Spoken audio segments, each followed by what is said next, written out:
I was sitting at my kitchen table on a Tuesday evening when the notification lit up my phone, the family group chat. My parents' message appeared. "We think it's best you step away for now." 3 dots.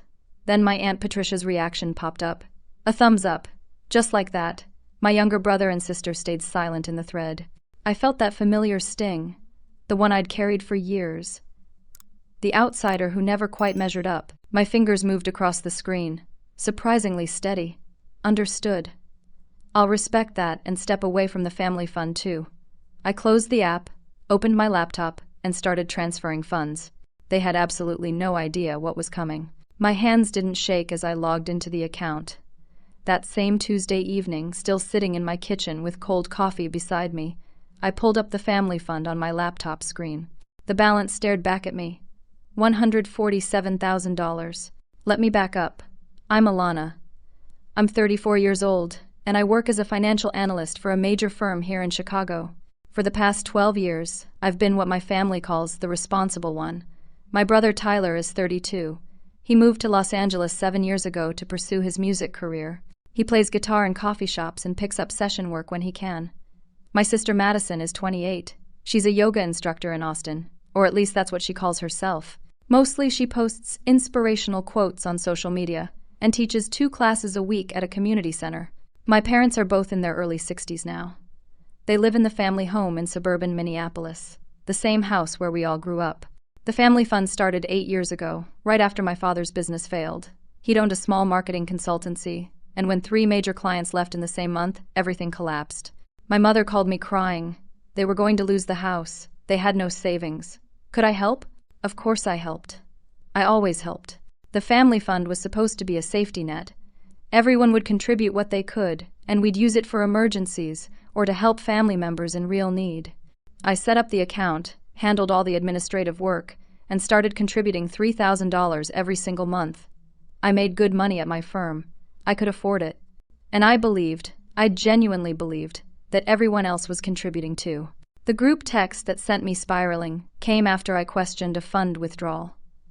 Madison had requested $20,000 for what she called a wellness retreat business opportunity. Some kind of yoga and meditation center she wanted to invest in with a friend. The family approved it without discussion. When I asked if we could review the business plan first, my mother called me jealous.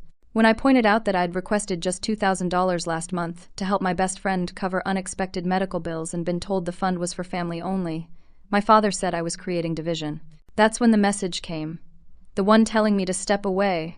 So there I sat, looking at transaction histories. 8 years of records, $3,000 deposited by me, every month, like clockwork. $288,000 in total contributions from my account. I scrolled through the other deposits, searching for matching contributions from my siblings, my parents, anyone. My parents had deposited $500 once. 2 years ago during Christmas. Tyler's name appeared once with a $200 contribution from 3 years back. Madison showed a single contribution, $200, also 3 years ago. I was the only one funding this account. I had been for 8 years. The withdrawals told an even uglier story. Madison had taken $63,000 over the years. Tyler had withdrawn $49,000. My parents had pulled $72,000 for various expenses, everything from car repairs to vacation funds. And that $20,000 wellness retreat business? That withdrawal had processed this morning. I'd contributed over $288,000. They'd taken over $184,000. No one had ever contributed regularly except me. And they just told me to step away because I dared to question one withdrawal. My email to our family accountant took 3 minutes to write. I'd been paying his fees for years, too, I realized. $500 quarterly to manage an account that only I funded. I wrote, "Effective immediately, the family fund account is closed. Please send all final documentation to my personal email only. Thank you for your service." Then I transferred every penny of that $147,000 into my personal savings account. The account closure would process by morning. I made myself dinner. Pasta with olive oil and garlic, nothing fancy. I ate slowly, almost meditatively. For the first time in months, maybe years, I felt something close to peace. The weight I'd been carrying, the constant anxiety about being enough for them, started to lift. I went to bed at 10:30. I slept better than I had in 6 months. My phone woke me at 11:45. Not my alarm. Notifications. Dozens of them, all at once. The group chat was exploding. I picked up my phone, squinting at the bright screen in my dark bedroom. My mother. The card isn't working. I'm at the store. This is embarrassing. My father. Alana, the country club dues payment was declined. Fix this immediately. Tyler. Hey, my rent check bounced. What's going on with the account? Madison. I just tried to book my flight for the retreat and the card was declined? My mother again. Alana. Answer your phone. This is unacceptable. I turned off my phone and put it face down on my nightstand. Then I rolled over and fell back asleep within minutes. Wednesday morning sunlight came through my bedroom curtains at 7. I made coffee before I even looked at my phone. When I finally turned it on, the screen showed 73 missed calls. 17 from my mother, 22 from my father, 11 from Tyler, 8 from Madison, 15 from numbers I didn't immediately recognize but assumed were other family members. The voicemail started playing automatically as I scrolled through. My mother's voice. First message, still at the grocery store. Alana, honey, there's something wrong with the card. Can you call me back right away? Third message, an hour later. Alana, this isn't funny. Your father and I need access to that account. Call me back. Seventh message, 2 in the morning. How could you do this to your own family, after everything we've done for you? My father's messages followed a similar pattern. Professional concern shifted to irritation, then to barely contained rage. By his final message, he was threatening legal action for theft of family property. Tyler's messages were different. Confused at first, then genuinely worried. His last voicemail said, Alana, I don't know what's happening, but my landlord is threatening eviction if I don't pay rent by Friday. Please call me back. I'm scared.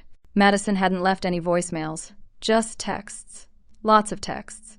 Most of them were variations of, this is so petty and I can't believe you're being this selfish. I sent one message to the group chat while I drank my coffee. The family fund is closed. I was the sole contributor for 8 years. I have all the records. I wish you all well. Then I blocked my parents' numbers. I didn't block Tyler or Madison yet. I wasn't sure why. Maybe I still hoped they'd understand. I got ready for work like it was any other Wednesday. Gray suit, low heels, minimal makeup. The train downtown was crowded as usual. I grabbed a seat and watched the city slide past the windows. I felt strangely light. Empty, but in a good way. Like I'd been carrying a backpack full of rocks for years and finally set it down. My boss Nathaniel noticed right away. You seem different today, he said when I walked into our morning meeting. Good different. Did something happen? Just sorting out some personal stuff, I told him. Feels good to have clarity. I threw myself into work. We had a major client presentation on Friday, and I spent the entire day perfecting our financial projections. Numbers have always made sense to me. They don't lie. They don't manipulate. They don't pretend to be something they're not. My phone rang at 1:30. Unknown number. I almost didn't answer, but something made me pick up. Alana? My Aunt Patricia's voice. We need to talk. How did you get this number? I asked. I'd blocked her too, I thought. Your mother gave me your work number. Honey, your father is devastated. Your mother has been crying all morning. How could you abandon your family like this? I leaned back in my office chair. Through my window, I could see boats on the Chicago River. Abandon them? They told me to step away. They were trying to teach you a lesson about being humble, about family coming first. They never expected you to actually leave. I have the group text, Aunt Patricia. I have the thumbs up you gave to that message. You were part of this. She made a dismissive sound.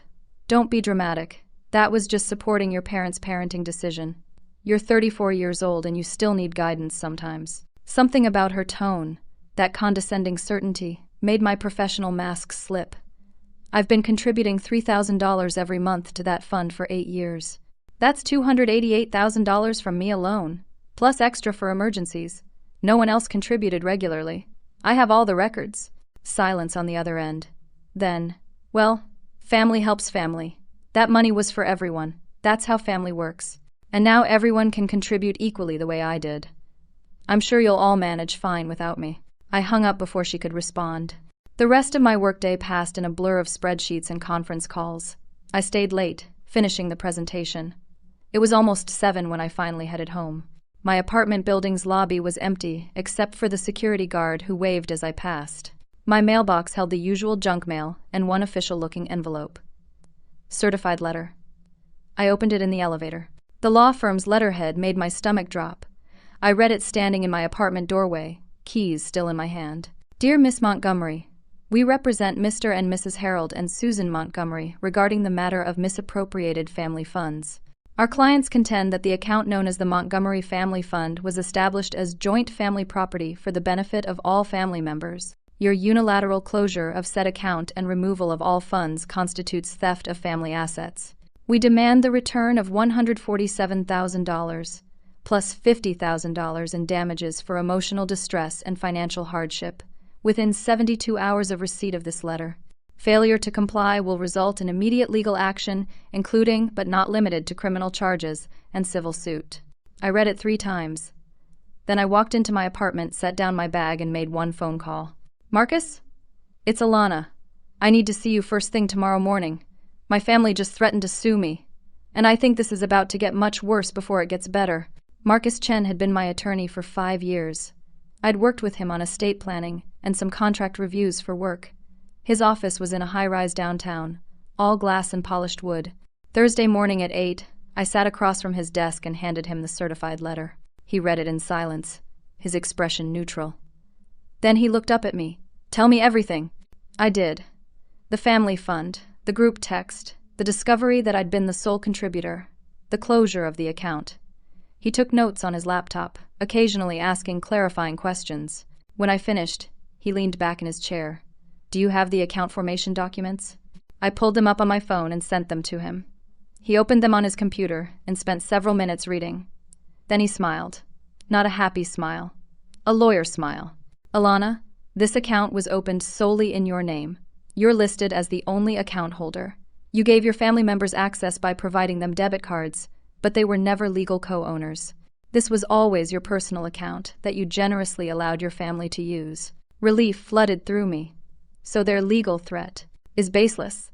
They have no claim to these funds. None whatsoever. He typed something, then looked at me again. But I need to ask you something important. Is there any other financial entanglement with your family? Any other accounts, loans, co-signatures, anything? I opened my mouth to say no, then stopped. My mind started clicking through years of financial decisions. Actually, yes. Several things. Marcus grabbed a legal pad. List them all. I co-signed my parents' mortgage refinance 4 years ago. They said they needed my income on the application to get approved. The mortgage is about $400,000. He wrote that down. What else? I'm the co-signer on Tyler's car lease. It's a Tesla. He said he needed it for image in Los Angeles. The lease total is $48,000. Okay, more? I've been paying my parents supplemental health insurance for 3 years, $800 a month. My father's business failure left them underinsured and they couldn't afford the premiums. That's another $28,800. Keep going. I thought harder. I gave Madison $35,000 3 years ago. It was supposed to be for yoga instructor certification and equipment for teaching. She said she'd pay me back. She never did. Gift or loan? She called it a loan. I didn't make her sign anything. Marcus nodded. What else? I own 20% of my father's new consulting business. I invested $50,000 2 years ago when he was starting over after his first business failed. Do you have documentation? Yes. He insisted on making it official for tax purposes. Marcus was quiet for a moment, writing notes. Then he asked, Any real estate? And that's when I remembered. Oh my God. The words came out as barely a whisper. The property. What property? When my grandmother died 9 years ago, she left me a commercial property in Minneapolis. A small strip mall. 3 retail spaces and an office. Marcus set down his pen. Tell me about this property. The memories came flooding back. My grandmother's funeral. The reading of the will. My father's face when the attorney announced that Grandma Dorothy had left her commercial property to me, not to him. I'd been 25, overwhelmed by grief and the unexpected responsibility. My father had stepped in immediately. He said he'd manage it for me, I explained. I was living here in Chicago, just starting my career. He said it would be easier if he handled the tenants and maintenance. I trusted him. Who's on the deed? I am. My name only. Grandma Dorothy made that very clear in her will. But your father manages it. Yes. He sends me updates a few times a year. His consulting business operates from the office space. He says it keeps costs down while he rebuilds. Does he pay rent? I shook my head slowly. No. Family discount, he called it. And there are 3 retail spaces. Tyler's musician friend runs a music store in one. Madison's yoga instructor friend teaches classes in another. There's a coffee shop in the third. How much rent are they paying? Tyler's friend pays $500 a month. Madison's friend pays the same. The coffee shop pays $2,200. Marcus pulled up something on his computer. What's the address? I gave it to him. He typed for a moment, then turned his screen toward me. According to commercial rental comparables in that area, market rate for those spaces is about $2,000 to $2,500 per space. For all 4 units, you should be collecting approximately $8,000 to $9,000 monthly. I did the math in my head. I'm collecting $3,700. You're losing over $50,000 annually in rental income. For how long? 9 years. He wrote more notes. That's approximately $450,000 in lost income, conservatively. I felt dizzy. The number was staggering. Alana, Marcus's voice was gentle. Do you realize you're subsidizing your entire family's lifestyle? The fund contributions, the co-signatures, the health insurance, the business investment, the below-market property rents. You're supporting all of them financially, and they're still threatening to sue you. I couldn't speak. I just nodded. Here's what we're going to do, he said. I'm going to draft a cease and desist letter in response to their legal threat. I'm going to lay out exactly why they have no claim to the fund money. Then I'm going to recommend that you review every single financial tie you have to your family and make decisions about each one. This is your life, your money, your property. You get to decide how it's used. I need to think about all of this, I said. Take your time. But Alana? He looked at me seriously. Protect yourself first. That's not selfish. That's necessary. I left his office at 10 and went straight to my property in Minneapolis. I called in sick to work, booked a noon flight, and landed at 2:30. I rented a car and drove to the strip mall I'd inherited from my grandmother but hadn't visited in over a year. The building looked good, well maintained. The coffee shop, Brewed Awakening, had customers inside. The music store had guitars in the window. The yoga space had a class schedule posted on the door. And the office space that my father's consulting business occupied had lights on. I parked and walked toward the office. Through the window I could see my father. He wasn't alone. Uncle Roger was there, my father's older brother, and Aunt Patricia. They were gathered around a table covered in papers. I couldn't hear through the glass, but I could see them talking, pointing at documents, nodding. Normal business meeting, maybe. I almost turned away. Then I heard my father's voice. The window was open a crack at the top. His words floated out clearly in the afternoon air. Once we convince Alana to sign over her grandmother's property, we'll have full control. She trusts family. She always has. Uncle Roger's gravelly voice responded. Are you sure she'll do it? After the fund situation? Aunt Patricia's laugh was sharp. After this fund tantrum, we might need to be more aggressive. Maybe conservatorship? We could argue she's mentally unstable. Her grandmother did have dementia at the end. Could be genetic. We just need a doctor to evaluate her. My father again. Let's not jump to that yet. But yes, it's an option. The important thing is getting her name off this property title. It should have been mine to begin with. Mother never understood business. I stood frozen outside the window, my heart pounding so hard I thought they might hear it. They were planning to take my property, to use conservatorship, to claim I was mentally unfit, to strip away my legal rights. And they had no idea I was standing right outside. I walked to the office door. My hand didn't shake when I pushed it open. The conversation stopped instantly. All 3 of them turned to look at me. My father's face went through several expressions in rapid succession. Surprise, then fear, then a forced smile. Alana, what a surprise. We were just talking about you. Planning a family gathering, actually, to resolve this misunderstanding about the fund. I stepped inside and closed the door behind me. I heard what you said. All of it. Conservatorship. Taking my property. Claiming I'm mentally unstable. Aunt Patricia recovered first, her voice sickly sweet. Darling, you're being paranoid. This is exactly what we mean about your mental state. I pulled out my phone and held it up. I recorded the entire conversation. Every word about convincing me to sign over the property. Every word about conservatorship and claiming genetic mental illness. If you attempt any legal action against me, any conservatorship filing, anything, I'll present this as evidence of attempted fraud. My father's face changed. The mask dropped completely. His voice went cold. You're making a mistake.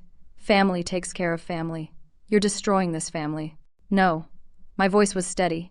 You destroyed it when you decided to use me as a bank account. All of you. I turned to my father. You have 30 days' notice. This office space now costs $3,000 a month, market rate.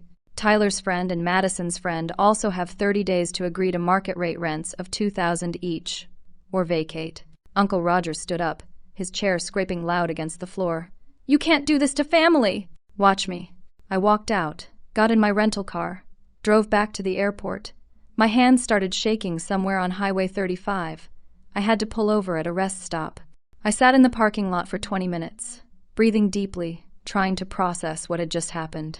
My phone buzzed. A text from Tyler's girlfriend, Emma. I'd met her a few times. Sweet girl, genuinely kind. Alana, I think you should know. There's a family meeting tonight at your parents' house. Everyone except you. I overheard Tyler on the phone. They're planning something called an intervention. I think they're going to try to make you look unstable. I'm worried. Please be careful. I stared at the message. Then I called Marcus. They're escalating, I told him. I need you to prepare everything, every document, every legal protection, and I need it done by tomorrow. I worked through the night with Marcus and his paralegal, a sharp woman named Claire. We prepared rent increase notices for my property. We drafted documents to remove my co-signature from my parents' mortgage. We contacted the Tesla dealership about Tyler's lease. We began the process of liquidating my stake in my father's consulting business. By Friday morning, certified letters were in the mail to every tenant at my property. By Friday afternoon, my parents' mortgage company had received my formal request to remove my name from their refinanced loan, which would trigger an immediate review of their financial status. Emma's warning proved accurate. Friday evening, I got a text from Madison. We're all really worried about you. Can we come talk? Tonight? I didn't respond. Instead, I waited. They showed up at my apartment at 7. I watched through my door's peephole as they gathered in the hallway.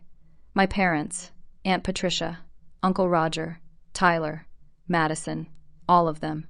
The knock was gentle. My mother's voice filtered through the door. Alana? Honey? We just want to talk. Please open the door. I unlocked it but left the chain on. You're not welcome in my home. My father pushed forward. We're your family. We're here because we care about you.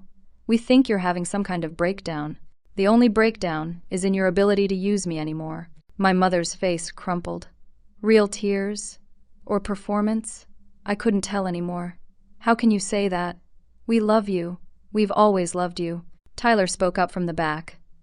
Alana, you're hurting everyone. This isn't like you. Madison's voice was sharp. You've always been jealous of me, of the attention I get. This is just sick. Aunt Patricia tried to push closer to the door. We've arranged for a therapist to see you, someone who specializes in family conflicts and stress-related disorders. We just need you to agree to an evaluation, so you can use it for conservatorship proceedings. I kept my voice level. I heard you planning it, Patricia. All of it. Her face went pale. That's when the black sedan pulled up outside. I couldn't see it from my apartment, but I heard the car doors, footsteps on the stairs, then a woman's voice from behind my family. Alana Montgomery? Everyone turned. A woman in a dark blue suit stood at the top of the stairs. Next to her, a man in a similar suit. Both had badges clipped to their belts. Yes? I called through the crack in my door. I'm Detective Sarah Brennan, Financial Crimes Division. This is Agent David Foster from the IRS. We'd like to ask your father some questions. My father's face drained of color. What is this about? Detective Brennan pulled out a small notebook. Mr. Harold Montgomery, we're investigating your consulting business tax returns for the past 3 years. Specifically, why you claimed $120,000 in business expenses last year when our investigation shows your business operates rent-free and has no employees. We'd also like to discuss a $50,000 business loan you reported receiving from your daughter, on which you've been deducting interest payments. Payments our records show you never actually made. The hallway went completely silent. Agent Foster added, We'll need to speak with all of you separately. We have questions about the nature of your business operations and investment structure. My family scattered like startled birds. Tyler practically ran down the stairs. Madison followed. My mother grabbed my father's arm, her face stricken. Aunt Patricia tried to slip away quietly, but Detective Brennan stopped her. "Mrs. Patricia Montgomery? We have some questions for you as well, regarding your investment in Montgomery Consulting Group." I closed my door and locked it. Through the wood, I could hear Detective Brennan directing everyone downstairs to speak with them individually. I sat on my couch, my whole body trembling. I hadn't called the IRS. I hadn't reported anything, but someone had. And now my family's carefully constructed house of cards was collapsing. My phone rang. "Marcus, I just got a very interesting call from a Detective Brennan," he said. "She wanted to verify some information about your financial relationship with your father's business." "Alana, did you know there's been an investigation running for 8 months?" I had no idea. Apparently someone filed an anonymous tip last year about potential tax fraud and investment scheme activity. The investigator has been building a case. Your recent property rent issues and the family fund closure flagged in their system because your father listed you as a business partner on certain documents. They wanted to make sure you weren't involved in the fraud. Fraud? The word felt heavy. This is bigger than I thought. Much bigger. Don't talk to anyone in your family until we know more. I'm coming over. Marcus arrived 30 minutes later with Claire and a box of documents. We spread everything across my dining table. "Here's what we know so far," Marcus said. "Your father has been operating what appears to be an investment scheme through his consulting business. He's been taking money from extended family members, promising returns of 10 to 15% annually. He's been using your property to appear legitimate and established. He's been using withdrawals from your family fund to pay early investors. Classic Ponzi structure." Claire added, "We've identified at least 8 family members who invested. Total amount exceeds $400,000. None of them have seen any actual returns. Your father has been sending them fake quarterly statements." I felt sick. Who invested? Claire read from a list. Patricia Montgomery, $90,000. Roger Montgomery, $65,000. Your cousins Jennifer and Michael, $30,000 each. Your mother's sister Linda, $40,000. 3 others for smaller amounts. "Does this mean my $50,000 investment is gone?" Marcus confirmed. "And you've been unknowingly facilitating the scheme by providing free office space, which gave him legitimacy." My phone started buzzing. Texts flooding in. Family members I hadn't heard from in years, all asking if I knew what was happening. Cousin Jennifer sent a particularly angry message. "Did you know about Dad's scam? I lost $30,000. $30,000. By Sunday morning, the family was completely fractured. More calls, more texts, more accusations flying in every direction. My mother left a voicemail claiming I'd destroyed everything by turning Dad into the police. I deleted it without listening to the whole thing. Then Madison posted on social media. I saw it when my coworker Bryn texted me a screenshot. Madison's Instagram post had a photo of our family from 3 years ago at Christmas. Everyone smiling. The caption was long. "Sometimes the most toxic people in your life are the ones who claim to care about you. They tear down your success, sabotage your happiness, and destroy family bonds because they can't stand to see anyone else shine. I'm devastated to say that person exists in my own family. Someone who always had to be superior, who always had to be in control, who sabotaged our parents' business out of spite and jealousy. Family is supposed to support each other, but some people only know how to take and destroy. Healing starts with recognizing toxicity and choosing to protect your peace." She didn't name me. She didn't have to. 2,000 shares in 4 hours. Comments from people I knew, people I'd grown up with, all expressing sympathy for Madison and disgust for the unnamed toxic family member. Several people I'd considered friends commented things like I always knew something was off about her, and some people are just naturally destructive. My phone wouldn't stop buzzing. Messages from acquaintances asking if I was okay, if the post was about me, what really happened. I turned it off and sat in silence in my apartment. Monday afternoon, Tyler called from Emma's phone. I almost didn't answer. "Alana?" His voice was quiet. "Can we talk? Just us?" "I don't know if that's a good idea. Please, I'm not calling from Mom and Dad's house. I'm at Emma's place. I've been staying here since Friday. I need to understand what's happening." Something in his voice made me agree. "Fine. But Emma's there with you?" "Yes. She's right here. I met them at a coffee shop in Logan Square, neutral territory." Tyler looked awful, dark circles under his eyes, rumpled clothes. Emma held his hand across the table. "I didn't know about Dad's business," he said immediately. "I swear to you, Alana. I thought the family fund was real. I thought everyone was contributing. Mom and Dad told me you were being selfish when you questioned Madison's withdrawal. I believed them. You stayed silent in the group chat when they told me to step away. I know. I'm sorry. I was scared. They've always made it clear that if you're not on their side, you're the enemy. I've seen what they do to people who disagree." Emma squeezed his hand. "Tell her the rest." Tyler looked down. "After you closed the fund, Dad pulled me aside. He said you were having a breakdown, that you'd always been unstable, jealous, that Grandma Dorothy's death had affected you more than anyone realized.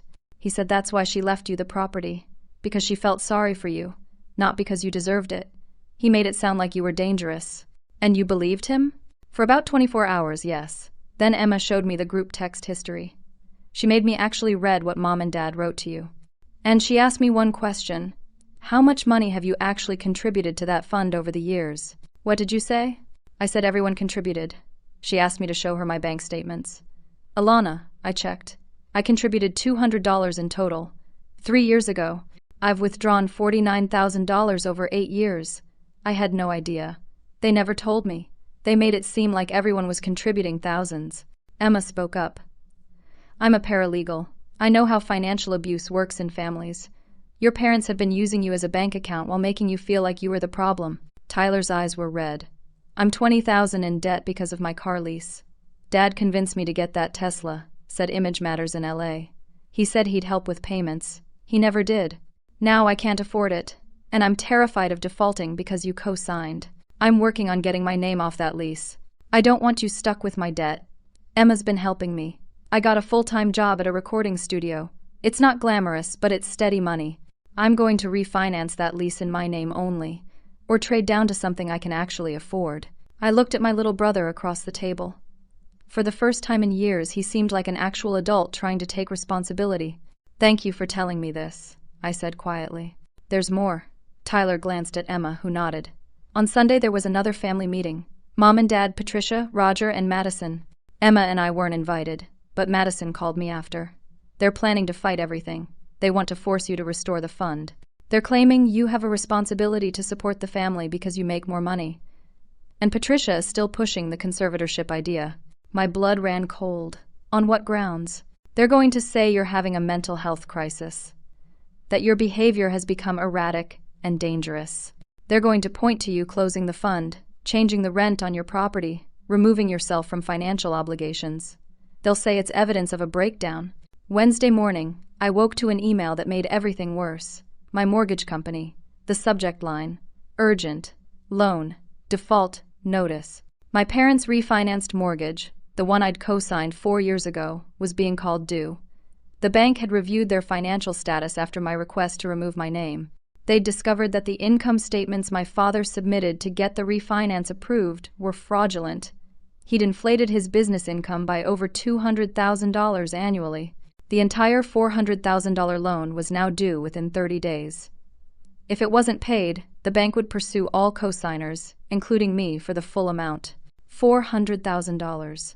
Plus the $80,000 in credit card debt my mother had secretly put in my name using old documents I'd signed years ago, thinking they were for family emergency access. I was staring down almost $500,000 in debt that I hadn't created, couldn't afford, and might not be able to escape.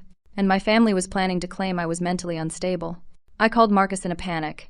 He told me to come to his office immediately. That's when I learned things were even worse than I thought. Marcus's office felt smaller that Wednesday afternoon.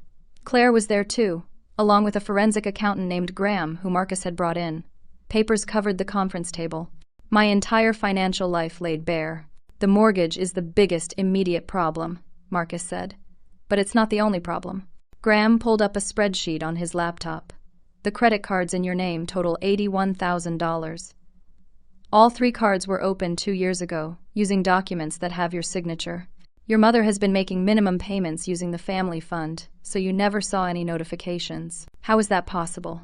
"You signed financial power of attorney documents when you set up the family fund," Claire explained. "Do you remember?" I did. My father had presented them as standard paperwork for the fund, necessary for emergency situations. I'd trusted him. I'd signed everything. Those documents gave your parents access to open accounts in your name under specific circumstances, Claire continued. They abused that access.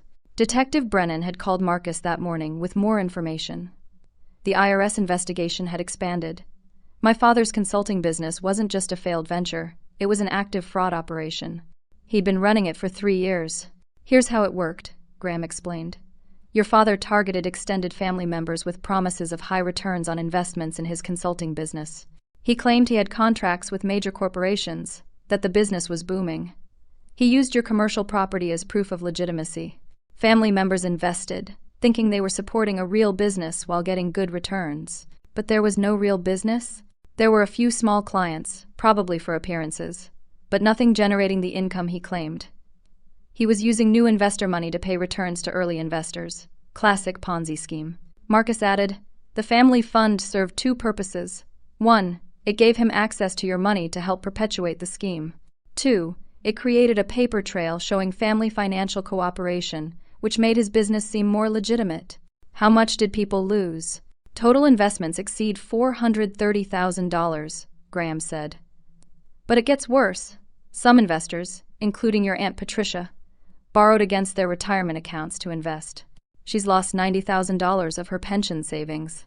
I felt physically ill. I had no idea. We know. The IRS knows. You're classified as an unwitting accomplice at worst, more likely a victim. Your property and fund were used without your knowledge. What happens now? Detective Brennan had explained the timeline to Marcus. The investigation would likely result in federal charges, wire fraud, tax evasion, identity theft, state charges for the fraudulent credit cards and mortgage documents. The timeline for arrests was unclear, but probable within weeks. Your father and Uncle Roger are the primary targets, Marcus said. But Aunt Patricia might face accessory charges. She helped recruit some investors. My phone buzzed. Text from Cousin Jennifer. Did you know what Dad was doing? Then Cousin Michael. My lawyer says I can sue everyone involved. That includes you. You provided the office space. Then Aunt Linda, my mother's sister. I lost $40,000. My retirement is gone. How could your family do this? The family was imploding. Everyone turning on everyone else. Blame flying in every direction. That night my mother called. Not from a blocked number. From her regular phone. I stared at it for 3 rings before answering. How could you? Her voice was raw from crying. How could you turn your father into the police? I didn't. Someone else reported him months ago. He did this for the family. We needed the money. We were drowning in debt. He was trying to fix it. By defrauding other family members? They'll get their money back eventually. He had a plan. But now you've destroyed everything. The police came to the house. They took his computers, his files, everything. Do you know what the neighbors think? Do you know how humiliating this is? Mom, he committed crimes. Multiple crimes. I can't protect him from that. Yes, you can. You're his daughter. Family protects family. Family doesn't steal from each other. Family doesn't put debt in each other's names. Family doesn't threaten conservatorship. She went silent. Then, quieter. That was just talk. Patricia gets carried away sometimes. We would never actually do that. I have recordings, Mom. I have evidence of everything. She hung up. Sunday evening, Tyler showed up at my apartment with Emma and a cardboard box. When I opened the door, he looked terrified. I took these from Mom and Dad's house, he said. I don't think they know yet, but you need to see them. We spread the documents across my living room floor. Financial records going back 12 years. Bank statements. Investment contracts. Loan documents. And in the bottom of the box, a folder labeled with my name. Inside were copies of every document I'd ever signed for the family. The power of attorney forms, the fund establishment paperwork, and documents I'd never seen before, documents with my forged signature, applications for credit cards, a second mortgage on my parents' house, with my name as co-applicant, a business loan for $70,000, listing me as guarantor. There's more, Tyler said quietly. He pulled out a notebook. Dad keeps records of everything. This is his planning notebook. I opened it. Page after page of calculations, projections of how much he could extract from various family members, a timeline for convincing Alana to transfer property, notes about conservatorship requirements in Illinois, and on the last page, a simple list. Assets under A's name. Property. 1 million estimated value. Fund. Controlled. Personal savings. Unknown but substantial based on income. Target. Full financial control by end of year. They'd been planning to take everything from me. Emma pulled out her phone. There's something else. Madison's been texting Tyler about you. I think you should see these. She showed me the messages. Madison to Tyler, dated 2 weeks before the Step Away group text. Mom and Dad want to do an intervention on Alana. Get her to be less controlling about money. Are you in? Tyler's response. I guess? What does that mean? Madison. Just follow their lead. Make her feel bad about questioning everything. She needs to learn she's not in charge. More messages. Madison, after I close the fund. Can you believe what she did? This is perfect, actually. Now we can prove she's unstable. Madison, 3 days ago. Patricia found a doctor who might sign off on a mental health evil. We just need to get Alana to agree to 1 session. I looked at Tyler. Why are you showing me this? Because it's wrong. All of it. I've been talking to a therapist, someone Emma recommended. She said what Mom and Dad do. It's called financial abuse. They've been doing it to all of us, but especially to you. And I'm done being part of it. What about Madison? Tyler shook his head. Madison's angry at me for moving out. She called me a traitor. She's still living in their reality, where you're the problem and they're the victims. I don't know if she'll ever see the truth. Emma squeezed his hand. Give her time. Sometimes people need to hit bottom before they can see clearly. That night, I couldn't sleep. I sat on my couch with all the documents spread around me, trying to understand how my family had become this. At 3 a.m, my phone lit up with an email. The sender name made me sit up straight. Gerald Hutchins, attorney at law. Dear Miss Montgomery, I served as your grandmother, Dorothy Montgomery's estate attorney, until her passing 9 years ago. I recently became aware of certain legal proceedings involving your family and felt compelled to contact you. There are matters related to your grandmother's will that were never properly disclosed to you. Please call my office at your earliest convenience.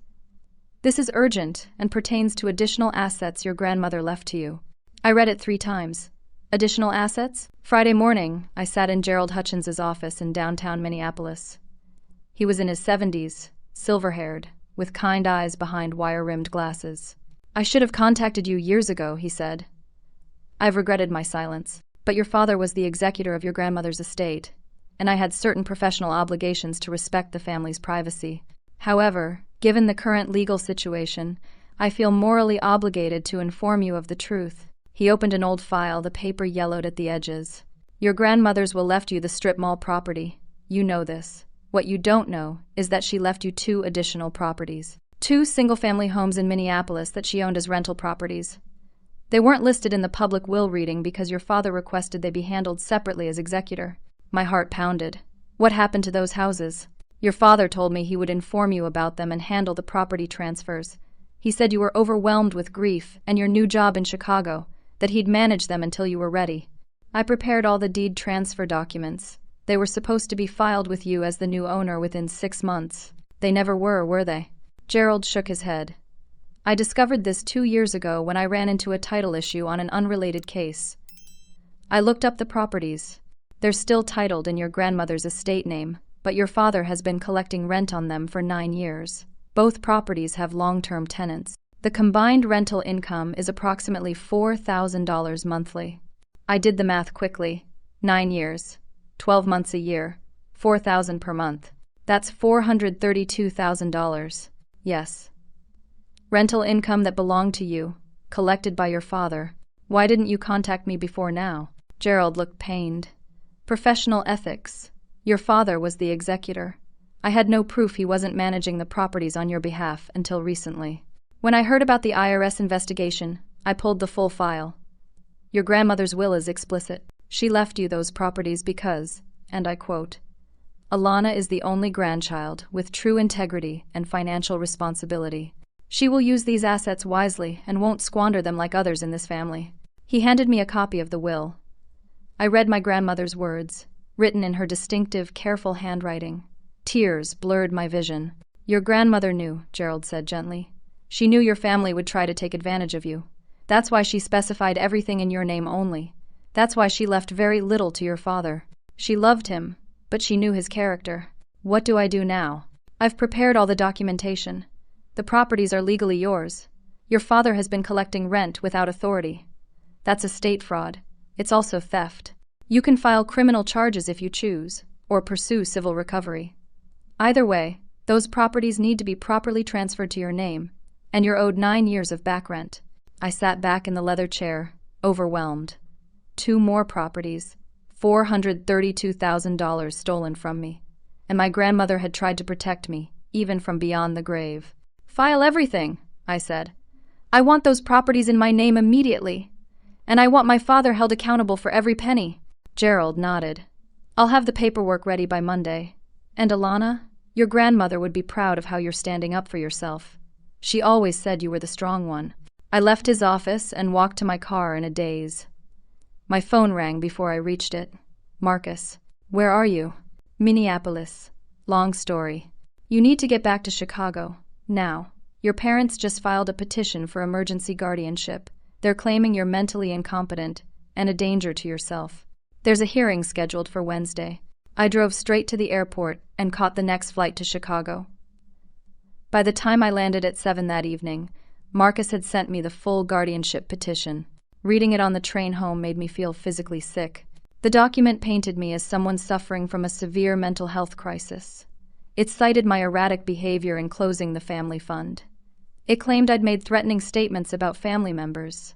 It referenced Madison's social media post as evidence of long-standing mental health issues. It included a sworn statement from Aunt Patricia describing concerning phone calls where Alana seemed paranoid and disconnected from reality. Most damning, it included a letter from a doctor, Richard Pemberton, a psychiatrist, stating that based on family reports, I exhibited signs of a possible delusional disorder requiring immediate evaluation and treatment. He's never met me, I said to Marcus when I reached his office at 9 that night. This doctor has never spoken to me once. Doesn't matter for an emergency petition. They only need to show probable cause for concern. The hearing will determine if a full evaluation is warranted. Claire spread out more documents. The guardianship would give your parents full control of your finances, all your accounts, your property, everything. They'd make all decisions on your behalf while you undergo psychiatric evaluation and treatment. This is insane. This is strategic, Marcus corrected. If they get guardianship, they can reverse everything, restore the fund, stop the property rent increases, remove you from your own bank accounts. And with you labeled as mentally incompetent, anything you say about their fraud becomes questionable. Can they win? Not if we're prepared. But we need character witnesses. We need your employer to testify about your competency. We need medical records showing stable mental health. We need to dismantle every claim they make. We worked through the weekend. Nathaniel, my boss, agreed to testify. So did 3 colleagues from my firm. Emma offered to testify about what she'd witnessed. Tyler said he'd tell the truth about our parents' manipulation. My therapist, Dr. Laura Chen, who I'd been seeing monthly for 2 years for general anxiety management, provided detailed records showing I was mentally stable and competent. Monday morning, Detective Brennan called Marcus. The IRS was ready to file charges. They'd worked with the state prosecutor's office. Federal indictments would come down Thursday for my father and Uncle Roger. Wire fraud, tax evasion, mail fraud. Combined, they faced up to 20 years in federal prison. The guardianship hearing is Wednesday, Marcus said. They're trying to get control before the arrests happen. Tuesday evening, my mother showed up at my apartment. Alone this time. No lawyers, no family members. Just her, looking exhausted and 20 years older than she had a month ago. I almost didn't open the door. But something in her face made me. I'm not supposed to be here, she said when I let her in. Your father doesn't know. He'd be furious. Why are you here? She sat on my couch, hands trembling. I need you to understand something. Your father is desperate. The legal situation is falling apart. He's terrified of going to prison. The guardianship is his last option to protect himself. Protect himself? By taking away my rights? He thinks if he can control your assets, he can use them to pay restitution, to make deals with prosecutors. He thinks it's the only way to avoid prison time. So you're asking me to sacrifice everything to save him from consequences of his own crimes? I'm asking you to remember he's your father. Her eyes filled with tears. I know what he did was wrong. I know he lied and manipulated people, but he's still my husband. He's still your father. And if he goes to prison, I lose everything. The house is already in foreclosure. I have no income. I'll have nothing. You should have thought about that before helping him defraud the family. I didn't know. Not all of it. I knew he was struggling financially, but I didn't know about the fake investments until the police came. I thought the family fund was real. I thought everyone was contributing. He lied to me too. Did you know about the credit cards in my name? She looked away. Yes. He said it was temporary. That he'd pay them off before you ever found out, he promised. And the property? Did you know he was stealing my rental income? He said your grandmother meant for him to manage those properties. That you didn't need the money anyway, with your job. So you knew, and you said nothing. She started crying. I was scared. We were drowning in debt. I didn't know what else to do. And he kept saying it was fine, that it was family money, that you'd understand eventually. I'm not dropping the charges, Mom. I'm not giving up my rights. And I'm not rescuing Dad from prison. She looked at me with something like desperation. You used to be such a sweet girl. What happened to you? I grew up and realized being sweet meant being used. She left without another word. Wednesday morning, I walked into court with Marcus, Claire, and a folder full of evidence. The courtroom was small, just a hearing room, really. My parents sat on one side with their attorney, a man named Richard Strauss, who specialized in elder law and guardianship cases. The judge was a woman in her 50s named Judge Patricia Valdez. She reviewed the petition with a neutral expression. Strauss presented his case first. He painted a picture of a successful, stable family torn apart by one member's sudden psychological decline.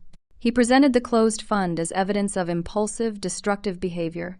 He submitted Madison's social media post. He had Aunt Patricia testify about my threatening phone call. Then Dr. Pemberton testified via video call. He'd never met me, but he described my behavior as consistent with acute stress response potentially manifesting as delusional thinking. When it was our turn, Marcus methodically dismantled everything. He presented the fund records, showing I was the sole contributor. He showed the transaction histories proving systematic exploitation. He submitted the documents Tyler had stolen from my parents' house, including my father's notebook planning to take control of my assets. Nathaniel testified that I was one of the most competent, level-headed analysts at our firm. I've worked with Alana for 6 years.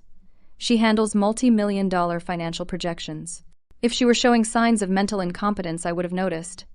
She's been nothing but professional and reliable. Dr. Chen testified about my mental health history. Alana has generalized anxiety disorder, well managed with therapy and occasional medication. She shows no signs of delusional thinking, psychosis, or impaired judgment. Her decision to protect herself financially from family exploitation is rational self-preservation, not a mental health crisis. Emma testified about the family meeting, the intervention planning, the threats of conservatorship she'd overheard. Tyler testified last. He looked directly at our parents while he spoke. They've been financially abusing my sister for over a decade. They're doing this because she finally said no, because she stopped letting them use her. This guardianship petition isn't about helping Alana. It's about regaining control so they can keep exploiting her. My father stood up. That's a lie. How dare you turn against your own family? Judge Valdez banged her gavel. Mr. Montgomery, sit down. Then she looked at me. Miss Montgomery, do you have anything you'd like to say? I stood. Your Honor, for 12 years I supported my family financially because I thought that's what love meant. I gave them hundreds of thousands of dollars. I co-signed loans. I provided free rent. I sacrificed my own financial security because they told me that's what family does. When I finally drew boundaries, when I said I wouldn't be used anymore, they didn't ask what they'd done wrong. They didn't apologize. They claimed I was crazy. This petition isn't about my mental health. It's about control. And I refuse to give them control ever again. Judge Valdez was silent for a long moment. Then she spoke. I've reviewed all the evidence presented today. The petition for emergency guardianship is denied. Miss Montgomery has demonstrated clear competency in managing her affairs. The allegations of mental impairment are not supported by any credible medical evidence and appear to be a response to financial boundary setting rather than genuine concern for her welfare. Furthermore, I'm troubled by evidence suggesting the petitioners may have ulterior financial motives. My mother made a small sound, almost a sob. Judge Valdez continued, Mr. and Mrs. Montgomery, I'm issuing a restraining order. You are to have no contact with your daughter except through attorneys. Any further attempts at guardianship or conservatorship will be viewed as harassment. This hearing is concluded. The gavel came down. My parents left without looking at me. Aunt Patricia followed them, her face rigid with anger. Outside the courthouse, Marcus pulled me aside. Detective Brennan just texted. The arrests are happening tomorrow morning. Federal marshals will take your father and uncle into custody. They'll be arraigned by afternoon. What about my mother? She's not being charged. Prosecutors determined she wasn't directly involved in the investment fraud, and the credit card identity theft is harder to prove as intentional on her part. But she'll lose everything else. The house, the cars, any joint assets. I should have felt triumphant. Instead, I just felt empty. That evening, I stood in front of the strip mall property I'd inherited from my grandmother. The for lease signs were up in the office, and 2 retail spaces. My father, his friend, and Madison's yoga instructor had all vacated by the deadline. Only the coffee shop remained, and they'd signed a new lease at market rate. I walked through the empty office space. It smelled like dust and old coffee. In the corner, I found a framed photo face down on the floor. I picked it up. It was from my college graduation. Me, my parents, Tyler, and Madison. All of us smiling. Different people. Or maybe just people I'd never really known. My phone buzzed. An email from Gerald Hutchins. The 2 rental properties were officially in my name. The previous tenants had been informed of the ownership change, and he'd filed a civil suit against my father for the stolen rental income. Another email, this one from my bank. The fraudulent credit cards had been officially removed from my credit report. My score was climbing back up. A text from Tyler. I'm proud of you. A text from Emma. You did the right thing. Nothing from Madison. I locked up the empty office and sat in my car for a long time, watching the sun set over the Minneapolis skyline. Tomorrow my father would be arrested. Tomorrow everything would truly fall apart for them, and I would have to figure out how to live with being the daughter who didn't save them. But tonight, for the first time in my entire adult life, I felt like my life was actually mine. Thursday morning, I was in a meeting with clients when Marcus texted. It's done. Both arrested. Arraignment at 2. I didn't go to the arraignment. I couldn't. Instead, I stayed at work, focusing on projections and market analysis, losing myself in numbers that made sense. The news came through Tyler. My father and Uncle Roger had pleaded not guilty. Bail was set at $250,000 each. Neither could post it. They'd be held pending trial. The federal charges were extensive. 17 counts of wire fraud, 8 counts of tax evasion, 4 counts of mail fraud. If convicted on all counts, my father faced up to 25 years in federal prison. Uncle Roger faced similar time. The state charges came down Friday morning.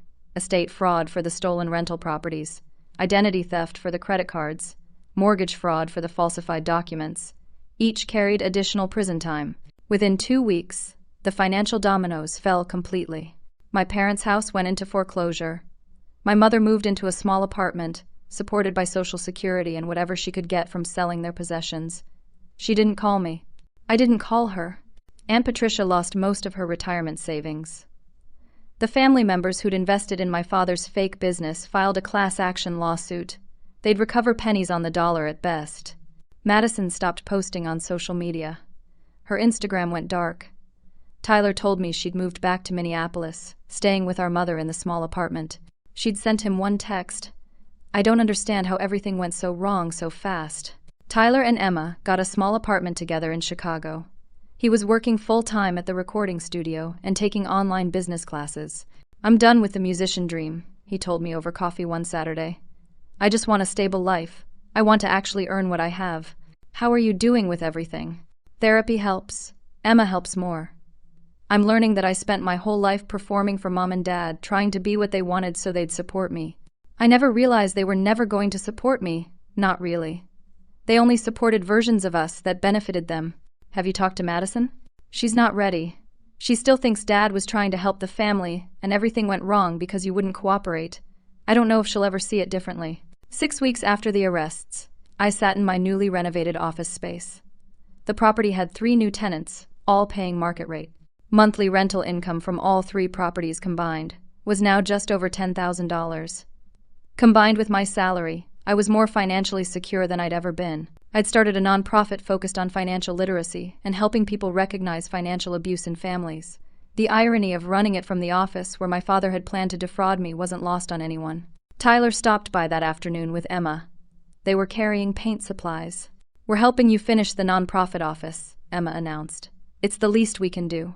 We spent the afternoon painting walls a warm cream color, laughing at Tyler's terrible painting technique, ordering pizza. Madison appeared in the doorway around 5. She looked different. Thinner, tired, unsure. "Tyler told me you were here. Can I come in?" I nodded. She stepped inside cautiously, looking around the space. "I owe you an apology," she said quietly. "A real one. I posted that thing on Instagram because Mom and Dad convinced me you were destroying the family. They showed me numbers that made it look like you'd stolen from the fund. They showed me messages out of context. They made me believe you were the villain. And now I know they lied about everything. To all of us. For years." She sat on a paint bucket, her hands shaking slightly. "I've been staying with Mom, watching her pretend none of this is Dad's fault. Watching her blame you for everything. And I finally realized she's never going to see the truth. She can't. Because if Dad's the bad guy, then she enabled him for decades. She's culpable. It's easier to blame you." I'm not looking for an apology from her. "I know. I'm not either. Not anymore.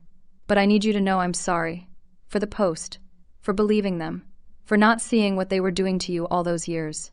Emma handed Madison a paintbrush. "Want to help?" Madison smiled tentatively. "Yeah, I do."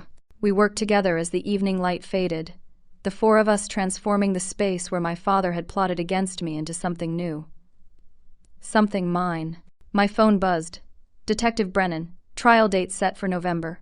Prosecutor is confident. They have everything they need. 3 months until trial. 3 months of waiting to see if justice would actually come." The extended family slowly began to reach out. Cousin Jennifer called to apologize for accusing me. "I was angry about losing money. I blamed you because it was easier than accepting that Uncle Harold scammed me. I'm sorry." Cousin Michael sent a text. "You tried to warn us, didn't you? When you questioned the fund withdrawals. You were the only one actually paying attention. I should have listened." Not everyone came around. Aunt Patricia never spoke to me again. Several family members sided with my parents, believing the narrative that I'd overreacted and destroyed the family. Holiday gatherings split into factions, but something new emerged. A smaller family, built on honesty instead of obligation. Tyler, Emma, Madison, Jennifer, Michael, and a handful of cousins who chose transparency over tradition. We started having monthly dinners. No one expected anyone else to pay for everything. We split checks. We respected boundaries. We told the truth. 4 months after the arrests, my father pleaded guilty to avoid trial. 15 years in federal prison, reduced to 12 with good behavior. Uncle Roger got 10 years. Restitution was ordered, but there was nothing left to take. The investors would never see their money again. My mother sent one letter to my apartment. I almost threw it away without reading it, but I opened it. "Dear Alana, I don't expect you to forgive me. I don't know if I can forgive myself. I spent 35 years married to a man I'm only now realizing I never truly knew. Or maybe I knew and chose not to see. I want you to know I'm proud of you for being strong enough to say no. I never was. I hope someday you can find peace. Mom." I read it 3 times. Then I filed it away. Maybe someday I'd respond. Maybe not, but at least she'd finally told one truth. 6 months after everything fell apart, I stood in my apartment looking at a framed photo on my desk. Me, Tyler, Emma, Madison, and Jennifer at our most recent family dinner. All of us actually smiling. Real smiles, not performance. I'd lost the family I'd been born into. The one that took and called it love. The one that demanded sacrifice and called it duty. But I'd found something better. A family that saw my worth, that valued my boundaries, that understood love wasn't about what you could take from someone, but what you could build together. My phone buzzed. A text to a new group chat, one we'd created to replace the old family one. Tyler had named it The Actual Family. Madison's message. "Who wants to come to my first real job interview prep tomorrow? I applied to be an office manager at a physical therapy clinic. I'm terrified. Jennifer, I'm in. We'll help you practice. Emma, I'll bring coffee and moral support. Tyler, you've got this, sis." I typed my response. "I'll be there. Proud of you." The responses filled my screen with heart emojis and encouragement. This was what family was supposed to be. I walked to my window and looked out over the Chicago skyline. lights starting to twinkle as evening approached. Somewhere in a federal prison, my father was serving his sentence. Somewhere in a small apartment, my mother was living with her choices. And somewhere in this city, I was finally free. It took losing everything they thought I owed them for me to discover everything I'd been giving away. The best thing I ever did for my family was stop letting them destroy me. And the best thing I did for myself was realize I was worth fighting for. I learned that family isn't about obligation or silent sacrifice. Real family honors your boundaries and values your contributions. The people who truly love you will fight to understand you, not fight to control you. I lost a family that took me for granted. I gained a family that truly sees my worth, and that makes all the difference. Now I want to ask you something. Have you ever had to set boundaries with family members who took advantage of your generosity? How did you find the courage to say no to people you love? Share your story in the comments below. Your experience might help someone else who's struggling with the same situation. If this story resonated with you, please hit that like button. It helps others find these stories and realize they're not alone in their struggles. And if you haven't already, subscribe to this channel for more stories about overcoming family challenges and finding your own strength. Your support means everything. Share this video with anyone who might need to hear that it's okay to protect yourself, even from family. Sometimes the most loving thing you can do is walk away from toxicity. Thank you for listening to my story. I hope it reminds you that you deserve to be valued, respected, and treated with honesty. Never let anyone convince you that protecting yourself is selfish. Your worth is not measured by how much you sacrifice. Take care of yourselves out there. And remember, the right people will love you for your boundaries, not despite them.